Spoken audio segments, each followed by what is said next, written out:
오늘은 유다 성읍이 황폐해진 이유에 대해서 예레미야 22장 1절에서 9절 말씀 묵상하겠습니다. 첫째 단락, 다윗과 맺은 언약을 유다 왕들이 지킬 것을 요구함에 대해서 봅니다. 여호와께서 이와 같이 말씀하시되 너는 유다 왕의 집에 내려가서 거기에서 이 말을 선언하여 이르기를 다윗의 왕위에 앉은 유다 왕이여 너와 내 신하와 이 문들로 들어오는 내 백성은 여호와의 말씀을 들을지니라.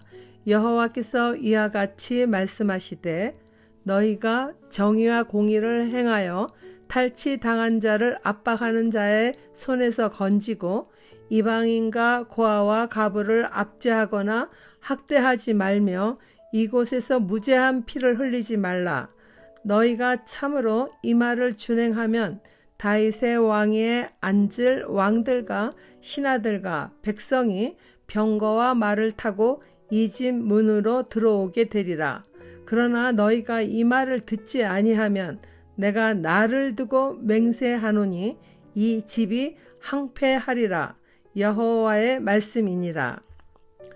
다윗 왕가의 혈통인 유다의 왕들 중 몇몇 왕들을 빼놓고는 북이스라엘의 여로보암의 뒤를 쫓은 왕들처럼 하나님 보시기에 악한 왕들이 대부분이었습니다. 그 중에서도 선한 왕이었던 히스기야의 아들 므낫세는 55년 동안 왕위에 있으면서 하나님 보시기에 악한 행위를 일삼아 그 후로 요시야 왕을 빼놓고는 모두가 므낫세가 행한 악한 길에서 벗어나지 못한 왕들이었습니다. 특히 바벨론에 의해서 멸망을 당할 그 시간을 앞두고 왕위에 있었던 요시야의 세 아들 여호아스와 여호아김, 또 여호아김의 아들 여호아김도, 그리고 마지막 시드기야 왕까지 선한 정치를 한 아버지 요시야와는 정반대로 악하고 불의한 왕들이었습니다. 그들은 예레미야 선지자의 애통하며 예언하는 하나님의 말씀을 전혀 듣지 않고 모두가 완악함으로 하나님의 백성을 생명의 길이 아닌 사망의 길로만 가게 하였습니다. 유다의 왕들은 하나님께 범죄함으로 백성들까지 그 전체를 죄로 오염시킨 것입니다. 이들에게 하나님은 다윗의 왕위에 앉은 유다 왕이여 라고 호칭하면서 하나님께서 다윗과 맺은 언약에 대하여 상기하기를 원하셨습니다. 그들이 다윗처럼 정의와 공의를 행하며 억울한 일을 당한 자들을 건져내며 이방인과 고아와 가부를 압제하거나 학대하지 않고 무죄한 피를 흘리지 않게 하는 바른게 백성을 다스린다면 하나님은 그들이 예루살렘 성문으로 아무런 문제 없이 왕도 방백들도 백성들도 다 드나들게 하겠다고 말씀하셨습니다. 그러나 왕들이 이 말을 듣지 아니할 경우에는 하나님께서 자신을 두고 맹세하노니 유다의 왕들이 지내는 집, 즉 왕궁을 황폐케 하시고 예루살렘을 황폐케 하신다는 것입니다. 이 말씀은 유다의 마지막 시대에 4명의 왕들이 왕위에 오를 때마다 예언케 한 것으로 보입니다. 유다 백성은 모두가 하나님의 자녀들이기도 하였기에 하나님을 대신한 왕들이 그들을 보호하고 안전하게 살아가게 해야 될 책임이 있었습니다. 그러나 유다의 악한 왕들은 지난날 자신들이 애굽에서 이방인으로 종살이하던 민족임을 다 잊어버렸습니다. 하나님은 그들에게 다윗 왕위에 있는 그들이 다윗처럼 선한 정치하기를 권유하며 그렇게만 한다면은 예루살렘 성읍이나 왕궁을 드나드는 일에 아무런 문제가 없게 하겠다고 누누이 말씀하셨으나 그들은 황폐케 되는 길로만 치닫습니다. 결국 예루살렘 성읍이 황폐케 된 이유는 이처럼 하나님을 대신하여 백성을 지도할 왕과 방백들이 하나님의 말씀을 따르지 않으며 하나님 아닌 다른 신들을 쫓아 살아간 탓입니다. 적용 질문입니다. 내 옆에 이방인과 고아와 과부는 누구입니까? 그들이 학대받지 않고 무죄한 피를 흘리지 않게 하고자 내가 해야 할 일은 무엇입니까? 하나님이 아닌 다른 것을 선택하여 고난당한 적이 있습니까? 오늘 내가 하나님 말씀 앞에서 선택해야 할 문제는 무엇입니까? 두 번째, 유다의 악한 왕들에 대한 심판에 대해서 봅니다. 여호와께서 유다 왕의 집에 대하여 이와 같이 말씀하시니라.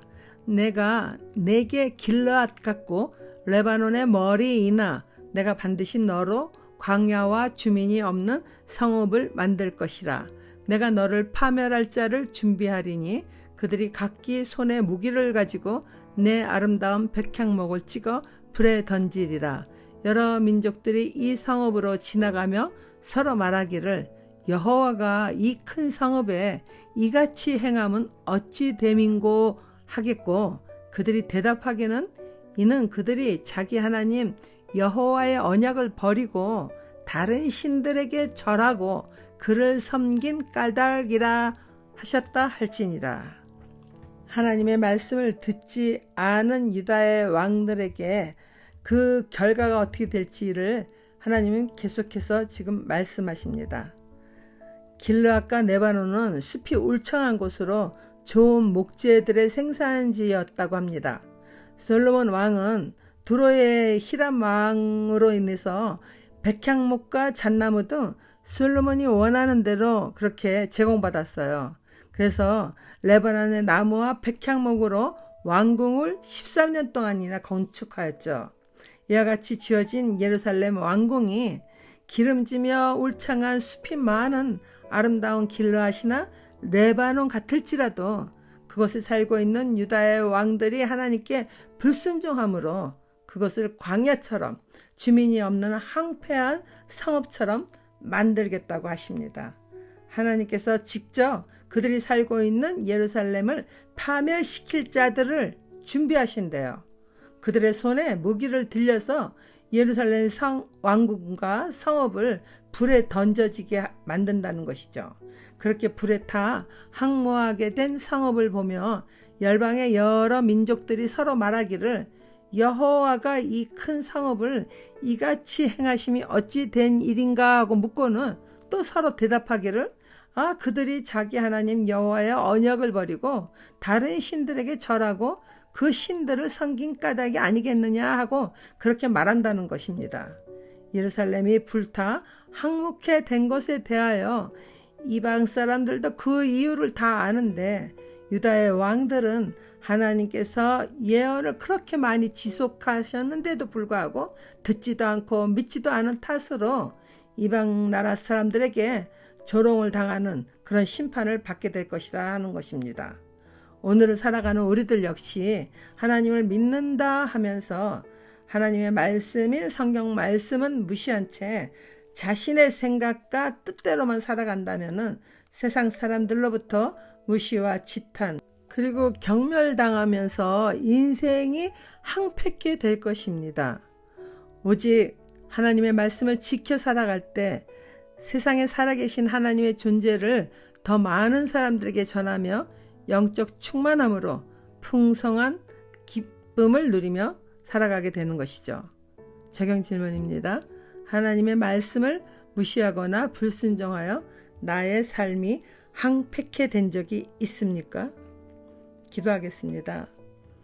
저희가 하나님의 말씀을 따라 살아가지 않을 때 하나님은 사랑으로 인내하시며 옳은 길을 가도록 끝없이 말씀하시나 이미 자기 중심적 사고로 주의 말씀을 전혀 듣지 못하는 이 닫힌 귀가 문제가 되어 결국 삶이 황폐케 되는 일을 만나면 그제서야 하나님의 이름을 부르는 일도 있습니다.